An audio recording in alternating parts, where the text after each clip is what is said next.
অমিত শাহ বা প্ৰধানমন্ত্ৰীও আজি আমাৰ ৰেলীটো দেখিলে হয়তো ভাবিবলৈ বাধ্য হ'ব যে ভাৰতৰ কোন ঠাইত এনেকুৱা এজন প্ৰাৰ্থী ওলাল, দল ওলাল, যাক ইমান লক্ষ লক্ষ মানুহে সমৰ্থন দিয়ে।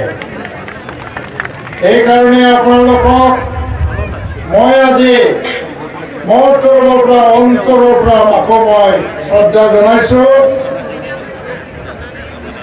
আমি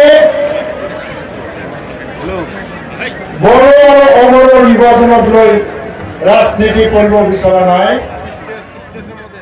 বৰঞ্চ এই নিৰ্বাচনৰ পিছত যদি মই লক্ষ লক্ষ জনতাৰ ভোট লৈ পেলাই জয়ী হৈ যাওঁ, তেতিয়া হয়তোবা বিটিডি অঞ্চলত বড়ো অবড়োৰ উচ্চাৰণ সম্পূৰ্ণভাৱে বন্ধ হৈ যাব। কোনেও সাহস নকৰিব বড়ো অবড়োৰ বিভাজন ঘটাই পেলাই ৰাজনীতি কৰা নাযায়। এই কথাটো আজি বুজাব লাগিব সেইসকলক। এতিয়া এইটোতো বুজনি দিয়াৰ দায়িত্ব আপোনালোকৰ, বড়োসকলৰ যিমান অবড়োসকলৰ সিমান, যাৰ কাৰণে আপোনালোকে আগবাঢ়ি আহিছে। এজন বড়ো মানুহে বড়ো মানুহৰ যিমান কাম কৰে সমানে সমানে সকলো জনগোষ্ঠীৰ কাৰণেও যে কাম কৰিব পাৰে তাৰ প্ৰমাণ আমি দেখুৱাম এই নিৰ্বাচনৰ পিছত। নৱশৰণীয়া তেওঁ কোন? মোক জনোৱা মতে তেওঁৰ আচল নাম বোলে আছিল নৱ কুমাৰ ব্ৰহ্ম। তেওঁতো অবড়ো মানুহ নহয়, ক'ৰ পৰা ওলাল অবড়োৰ ভগৱান হৈ? তেওঁ কিয় কেনেকে নিজকে অবড়োৰ ভগৱান সজাব খুজিছে? তেওঁতো অবড়ো নহয় নিজেও। এইটো একো নহয়। 2012 চনত কিবা গণ্ডগোল হ'ল, আৱেগিক এটা পৰিস্থিতি।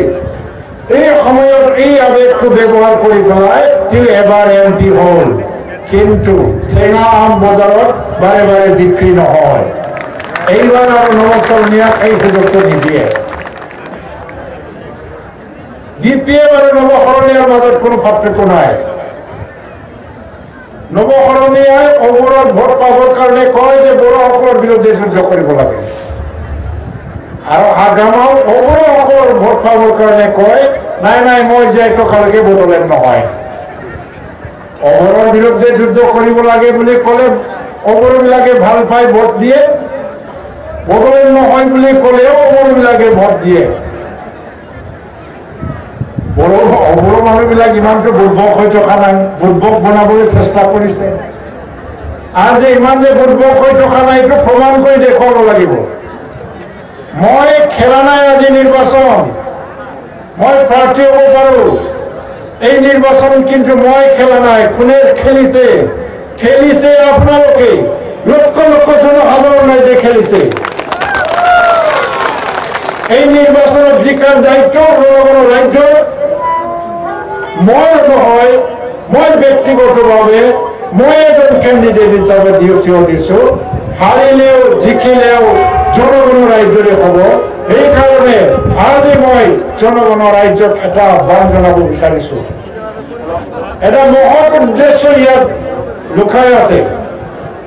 এই মহৎ উদ্দেশ্য সফল কৰি তুলিব লাগিলে চব জনগোষ্ঠীৰ চব মানুহে প্ৰতিটো ঘৰত সিদ্ধান্ত লয় যে এই নিৰ্বাচনত প্ৰতিটো ঘৰত UPPL-ৰ জয় হ'ব, প্ৰতিটো গাঁৱত UPPL-ৰ জয় হ'ব, প্ৰতিটো ভোট কেন্দ্ৰত UPPL-ৰ জয় হ'ব। তেতিয়া আগামা আৰু নৱশৰণীয়া এই দুটা দলৰ যিটো বিৰোধী ৰাজনীতি, বিভাজনমুখী ৰাজনীতি চিৰকালৰ বাবে অন্ত পৰিব, চিৰকালৰ বাবে শেষ হৈ যাব। এনেও আজি কিন্তু শব্দৰাবা কংগ্ৰেছৰ কেণ্ডিডেট হোৱাৰ পিছত নৱশৰণীয়াৰ ঠাই স্থানটো শব্দৰাবাই ইতিমধ্যে লৈছে, শব্দৰাবাই লৈছে ইতিমধ্যে। শব্দৰাবাই আজি নৱশৰণীয়াৰ স্থানটো লৈছে। নৱশৰণীয়া শব্দৰাবাৰ পিছত মৰি গ'ল। এতিয়া BPF আৰু কংগ্ৰেছৰ মাজত যুদ্ধ, দ্বিতীয় স্থান শুনি ল'ব প্ৰথম স্থানটো UPPL কাৰণ আজি আপোনালোকে প্ৰমাণ পাইছে নৱকৰণীয়া নিজৰ স্পীচত প্ৰত্যেকবাৰতে কৈছে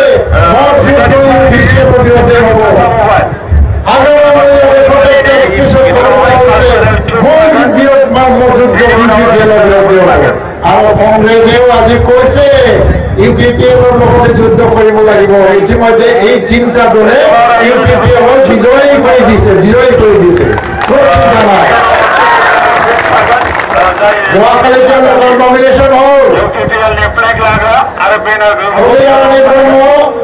নমিনেশ্যন দিবলৈ যাওঁতে কেইশজন মানুহ তাৰ লগত আছিল মাত্ৰ 500জনমান মানুহ আছিল মহিলাৰণী ব্ৰহ্মৰ লগত আৰু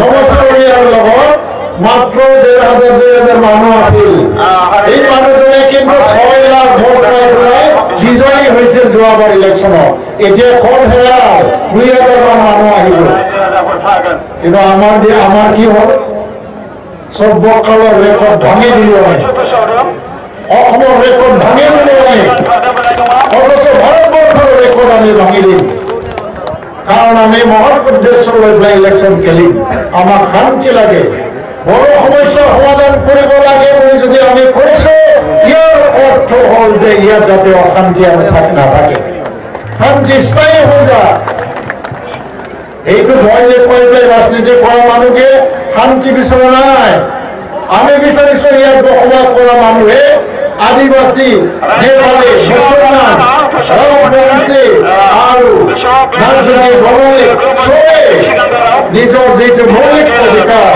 সাংবিধানিক অধিকাৰ সেইটো লৈ থকা যাতে অধিকাৰ পায় আৰু নিৰাপত্তা পায় তাৰ কাৰণে আমি এই নিৰ্বাচনত আমি কাইলৈ যদি মই MP হৈ যাওঁ প্ৰতিজন মানুহৰ জীৱনৰ নিৰাপত্তাৰ বাবে মাত মাতাটো মোৰ দায়িত্ব হ'ব মই হয়তো নিৰাপত্তা মই অকলে দিব নোৱাৰো কিন্তু মাত মাতিব পাৰো মই প্ৰতিজন মানুহৰ অৰ্থনৈতিক ডেভেলপমেণ্টৰ কাৰণে কাম কৰাটো মোৰ দায়িত্ব হ'ব আৰু প্ৰতিটো জনগোষ্ঠীৰ ভাষা সংস্কৃতিৰ কাৰণে মাত মাতাটো মোৰ দায়িত্ব হ'ব আজি চব জনগোষ্ঠীয়ে আহি পেলাই মোক আজি এটা অন্তৰত যিটো এটা আত্মবিশ্বাস সোমাই দিছে এই আত্মবিশ্বাস লৈ পেলাই মই আগবাঢ়িব ওলাইছো আজি যিসকলে আজি নিখিল বড়ো ছাত্ৰ সন্থাৰ নিচিনা বড়ো জাতীয় সংগঠনে মোক বৃহত্তৰ ছাত্ৰৰ বাবে কাম কৰিবলৈ